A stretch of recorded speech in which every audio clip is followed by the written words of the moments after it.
Ito na mga kaibigan, mag-upis na tayo sa paghukay ng 4 na butas para palagyan natin ang ating poste sa pagpatayo ng ating kubo ng ating mga manok.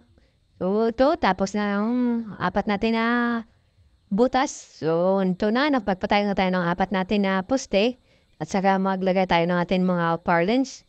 Kung bago natin ipako, talian muna natin na alambre para matibay siya at saka hindi siya gumalaw kung magpako tayo.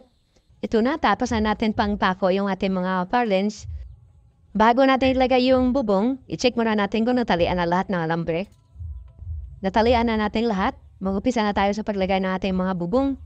Mabilis ang gawin yung ating bubong kasi yung ating mga yero, hindi na natin to ipako. Malitalian na natin to ng alambre. At saka sa dulo ng alambre, nilagyan natin yan ng nakap natin na maliit na mga chinilas pa hindi ito magusyolan. So yan mga kaibigan. So, tapos na yung ating paglagay natin mga bubong. Ito na pagawa na tayo ng mahapunan ng ating mga manok. So yan, dyan sila lahat maghapon. At saka dito sa kabila, nilagyan ko to ng mga division. Para dito sila lagyan natin ng mga pugad at saka dito sila itlog. Bumili tayo kanina sa palengke ng mga pugad o pugaran pero walang available. Ubus lahat. So naghingi lang tayo ng mga karton doon sa nagbibinta ng mga prutas, mga apple. Saka matibay ito ng mga karton kasi galing pa ito sa ibang bansa.